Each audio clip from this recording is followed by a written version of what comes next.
సంవత్సరాల తరబడి government job కోసం వేచి చూస్తున్నారా? కేవలం 8 నెలల్లో మీ కల నెరవేర్చుకోండి. వెంటనే కింది నెంబర్స్‌కి కాల్ చేయండి. టీవీ ప్రస్తుతం మనతో పాటు ఉన్నారు business and finance analyst Nandi Rameshwar Rao గారు. నమస్తే సార్. నమస్తే. సార్, మనం యుఎస్ఏ గురించి చాలా వీడియోలు చేశాము. ట్రంప్ వెల్లడిపడుతుండగా ఇంతమందిని సెలెక్ట్ చేసేసారు తిరిగి పంపించేయడానికి. అందులో 18,000 మంది మన ఇండియన్సే ఉన్నారంట. ఒక్కసారి డేటా గురించి మొత్తం ఎంతమంది ఉన్నారు, అందులో మన వాళ్ళు ఎంతమంది, మరి ప్రాసెస్ అంతా ఎలా జరుగుతుంది, దాని గురించి ఒకసారి. ట్రంప్ ఇప్పుడే కదమ్మా, ఫస్ట్ టర్మ్లోనే మొదలుపెట్టాడు ఈ యాక్టివిటీ. ఈజ్ ఆల్వేస్ దేశ ప్రేమ ఎక్కువ ఆయనకి. మనకంట పక్కనోడు బాగా సంపాదిస్తున్నాడు అనే మైండ్ సెట్ ఉందండి, కూర్చుంది. కరెక్టే, అది వాస్తవమే. మనం ఉన్న కష్టాలు, మనం అనుకున్న ఐక్యూ అని నేను చెప్పాను లాస్ట్ టైం, మళ్ళీ రిపీట్ చేస్తాను. Every 4th engineer or doctor from America is from India. Every 4th engineer from India is from south India. Every 4th engineer from south India is from Andhra, Telangana. ఇది analysis. ఒక company, పెద్ద company publicity చేసి marketing promotion. అంటే నేను చెప్పేది ఏంటంటే 25% మనమే అక్కడ ఆక్యుపై చేసాం, 1:4. So it's not a only జాబులే కాదు, బిజినెస్, పెట్రోల్ పంపులు, రెస్టారెంట్లు, ఏదైనా సరే మనల్ని రాణిస్తున్నారు. సో అది వాడు మింగుడు అవట్లేదు. అందుకని ఆయన ఓటు ఈసారి సెకండ్ టర్మ్లో ఇంకో రికార్డు ట్రంప్ రికార్డు ఎరగొట్టారు. ఏంటి, వరుసగా 2 సార్లు కాదు, మధ్యలో ఓడిపోయి మళ్ళీ గెలిచాడు. వుండెడ్ టైగర్ అంటారు. వుండెడ్ టైగర్ ఏమంటో తెలుసు కదా, చూస్తే మిమ్మల్ని కాటేస్తుంది. ఇప్పుడు ఆ టైంలో ఉన్నాడు ఆయన. సో ఇప్పుడు ఏమైందంటే ఆయన ఫస్ట్ సంతకం క్యాంపెయిన్ గెలిచిందే ఈ పాయింట్ మీద, ఇమిగ్రేషన్ పాయింట్ మీద. ఎందుకంటే he has committed to the public of US that మా ఫస్ట్ ఎఫర్ట్ ఇల్లీగల్ వీసాస్ కానీ ఇల్లీగల్ ట్రాన్సాక్షన్ కానీ ఏమైనా ఉన్నాయి వాళ్ళందరినీ పురుగులు, చెడు పురుగులు ఏదైనా ఏరేస్తాం, పంపించేస్తాం. అప్పుడే చెప్తే ఆ నిర్ణయమే వాళ్ళు గెలిచాడు ఆయన. అందులో కొంత మన ఇండియన్స్ కూడా ఉన్నారు. ఇప్పుడు యుఎస్ క్యాబినెట్ చూస్తే 60-70% ఇండియన్స్ పెట్టాడు ఆయన. ఎందుకంటే మళ్ళీ రివర్స్ ఉంటుంది ఇంకా ప్రాబ్లం. అండ్ మనం ఆడదానికి ఆడదే శత్రువు అంటారు కదా, అట్లా అయిపోయింది. ఇండియన్స్ ఇప్పుడు మనం వెళ్తే వాళ్ళకి ఇబ్బంది అవుతుంది సెటిల్ అయిన. సో ఆయన తెలుగుగా వివేక్ రామస్వామి అడ్వైజర్ పోస్టులు పెట్టాడు ఎలన్ మస్క్ తోటి, లాస్ట్ టైం మాట్లాడుకున్నాం. అదేవిధంగా క్యాబినెట్లో చాలామంది ఇండియన్స్కి ఇచ్చాడు, అంటే so called Indian settled in America వాళ్ళకి. సో దీనివల్ల ఏమవుతుందంటే ఆయనకి ఏదైతే ఉందో అది నెరవేరుస్తాడు. మనకు 6 సూపర్ 6 హామీలు ఉన్నాయి, లేకపోతే 6 గ్యారెంటీలు ఉన్నాయి. అలాగే ఇది ఒకటి, అందులో గ్యారెంటీ. ఆయన ఇప్పుడు ఏం చేస్తున్నాడంటే మొత్తం లిస్ట్ తీశాడు. దాదాపు బయట నుండి ఇమిగ్రేట్ అయిన వాళ్ళు సమ్ డేట్ ప్రకారం సమ్ రీసెర్చ్ 14.45 లక్షల మంది ఉన్నారు.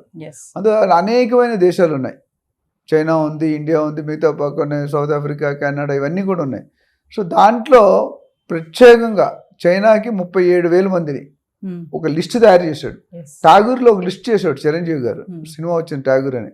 ఈ లంచాలు తీసుకున్న వాళ్ళందరూ లిస్ట్ చేసి ఎవ్రీ వారానికి ఎవ్రీడే ఒక్కొక్కటి అట్లా ఈయన లిస్ట్ చేశాడు కొన్ని కంట్రీలు. అందులో ఎస్పెషల్లీ మన అన్ని కంట్రీ మాట్లాడడానికి టైం లేదు కాబట్టి ఇండియా నుండి 18,000 మంది సుమారు టార్గెట్ లిస్ట్ అయితే జనవరి 20 ఎప్పుడైనా ఆర్డర్స్ ఇవ్వచ్చాను.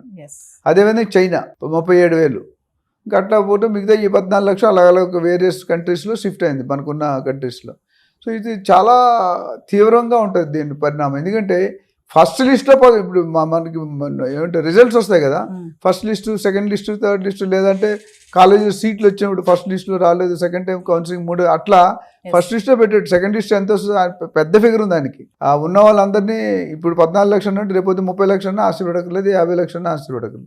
సో ఆ లిస్టు తయారవుతాయి. ఫస్ట్ ఫేజ్లో ఒక శాంపిల్ ట్రైలర్ రిలీజ్ చేస్తున్నాడు, సినిమాకి ట్రైలర్ రిలీజ్ చేస్తారు, పుష్ప 2 లేదా ఏదో ఒకటి గేమ్ చేంజర్ చేసి ఇందులో చూపిస్తాడు నేనంటే ఏంటి అని.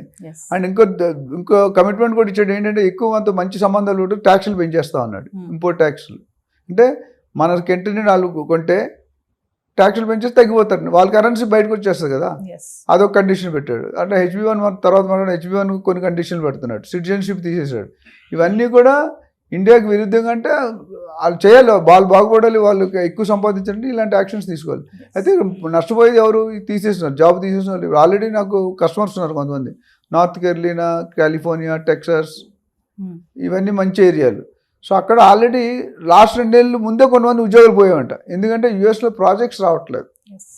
ప్రాజెక్ట్స్ అయితే ఎక్కడిస్తారు జీతాలు, డమ్మీ ప్రాజెక్ట్స్ పెట్టుకొని శాలరీ, ఎందుకంటే శాలరీ వచ్చిన ప్రూఫ్లు అయితే 2 నెలలు వెళ్ళిపోవాలి, ఖాళీగా ఉండకూడదు. వీళ్ళు ఏం చేస్తున్నారు, శాలరీ అని తీసుకోకుండా ఎవరైనా ఏజెంట్ మాట్లాడుకొని డమ్మీ ప్రూఫ్, అంటే నామకి కోసం శాలరీ ఇచ్చినట్టు వీళ్ళే డబ్బులు ఇచ్చి సంథింగ్ చేసేసి ప్రూఫ్ చూపించారు, ప్రూఫ్ చూపితే వెరిఫికేషన్ వెళ్ళిపోతారు. అది చాలా అదంతా ఇక్కడ ఇండియా మీద పడుతుంది. వాళ్ళందరూ ఎక్కడికి వస్తారు, బయట ఇండియాకి వచ్చేస్తారు కదా. 18,000 రేపు 1,80,000 అవ్వచ్చు. ఆల్రెడీ 2023లోనే 1,00,000 పైగా పంపించేస్తాడు బ్యాక్కి. ఇప్పుడు ఈ నెక్స్ట్ ఈయనున్న 4 yearsలో 2 లక్షలు 3 లక్షలు ఎగిరిపోతారు నా ప్రకారం. మరి పాత వాళ్ళు సిటిజన్ 15-20 సంవత్సరాలు గ్రీన్ కార్డ్ వచ్చే వాళ్ళని ఏం టచ్ చేయలేడు ఆయన. కొత్తగా లేటెస్ట్ గ్రీన్ కార్డ్ రాని వాళ్ళని, కొత్తగా వెళ్ళే వాళ్ళని పాలసీ టైట్ చేస్తాడు. చేసి they will take that action. But this is going to have a very severe impact on the country economics. Economy ఇప్పుడు సాఫ్ట్వేర్ వాళ్ళు చాలామంది ఈఎంఐలు కడుతున్నారు. ఎలా కడతారు? జాబులు పోతే 1,00,000 2 లక్షలు ఈఎంఐ. ఇప్పుడు ఒక్కొక్కటిగా 5 లక్షలు శాలరీ అనుకోండి, 2 లక్షలు 3 లక్షలు ఈఎంఐ కడుతున్నారు ఖర్చు తీసిగా. ఇప్పుడు ఆ శాలరీ లేకపోతే బతకడం కూడా కష్టం. యూఎస్లో బతకడం, ఇన్కమ్ లేకుండా బతకడం అంటే చాలా కష్టం. అండ్ దే కెనాట్, ఇప్పుడు సాఫ్ట్వేర్ చేసినట్టు they cannot do in restaurants and petrol pumps. కొంతమంది అప్పటికి చేస్తారు. మన సినిమా యాక్టర్లు చిన్నప్పుడు చదువుకున్నప్పుడు వాళ్ళు కూడా అదే డిసిప్లిన్డ్గా ఫీజు డబ్బులు ఇస్తే ఎంజాయ్మెంట్కి వీళ్ళు పని చేసుకున్నట్టు, బాయ్లు, ఆఫీస్ బాయ్లు అట్లా. సో ఇప్పుడు కూడా అదే పరిస్థితి వస్తుంది. జాబులు లేవు. అందరూ కూడా రియల్ ఎస్టేట్ ఎక్కువ చూస్తున్నారు. ఇప్పుడు మీరు చూసుకుంటే మిగతా బిజినెస్లతో పాటు రియల్ ఎస్టేట్ ఏ క్వాలిఫికేషన్ అక్కర్లేదు, ఏ రాత. నాకు ఇవాళ మార్నింగ్ ఒక సాఫ్ట్వేర్ ఇంజనీర్ ఫోన్ చేశాడు. సార్ నాకు 90,000 జీతం, నాకు 3 పిల్లలు, ఒక భార్య, చాలట్లేదు సార్, రియల్ ఎస్టేట్ చేస్తాను, నాకు ట్రైనింగ్ కావాలని వచ్చాడు. శాలరీ ఎక్కడ సార్, నాకు కనీసం 5 లక్షలు సంపాదించాలనుకుంటున్నాను. Is ready to spend money and take the training. అంటే నాకు ఇప్పుడు 10 కాల్స్లో frankly speaking 3-4 calls software engineers దగ్గర నుండి వస్తున్నాయి. ఎస్పెషల్లీ లాస్ట్ 1-2 yearsలో. అంతకుముందు అంత ఉండేది కాదు. ఇప్పుడు they are part time work చేస్తూ కూడా పార్ట్ టైం చేస్తున్నారు, కొంతమంది ఫుల్ టైమే చేస్తున్నారు. సో మేమేం చెప్తున్నా, ట్రైనింగ్ తీసుకొని 4 డీల్ చేశాక నమ్మకం వస్తే అప్పుడు రిజైన్ చేయాలి, లేదా రిజైన్ ఇది పోతే నా గరక నా ఘాటుగా. సో ఓవరాల్గా Trump is going to a big headache, అందులో డౌట్ ఏమీ లేదు. ఆ హెడేక్ని తట్టుకునే వాళ్ళు ఓకే, తట్టుకోలేని వాళ్ళు ఏం చేయలేదు, they will be out of the campus. Sir ఇంకొకటి, ట్రంప్కి చైనా పైన చాలా వ్యతిరేకత ఉంది కదా సార్. 37,000 మందిని సెలెక్ట్ చేశాడంటే రెడీ పంపేయడానికి. అంటే రేపు పదవి చేపట్టాక చైనా పైన ఎలా ఉంటుందంటారు? ఇంకా స్ట్రిక్ట్గా ఉంటుందంటారా? In front there is crocodile festival, ముందుంది మొసళ్ళ పండుగ. ఇది జస్ట్ అంతం కాదు, ఆరంభం మాత్రమే. అంతం గెలిచేసరికి చాలా తేడాలు వస్తాయి, చాలా రిలేషన్ దెబ్బతింటాయి. బయటికి బాయ్ అని హక్ చేసుకుని ఇప్పుడు మోడీని ఎంత పొగుడుతాడు ట్రంప్, మామూలుగా పొగడ్డు. కానీ జరిగేది జరుగుతూనే ఉంటుంది. బ్యాక్ ఆఫ్ ద స్క్రీన్ వేరు, ఫ్రంట్ ఆఫ్ ద స్క్రీన్ వేరు. So impact is going to be very high. China అంటే పచ్చగడ్డేస్తే బగ్గుమంటుంది.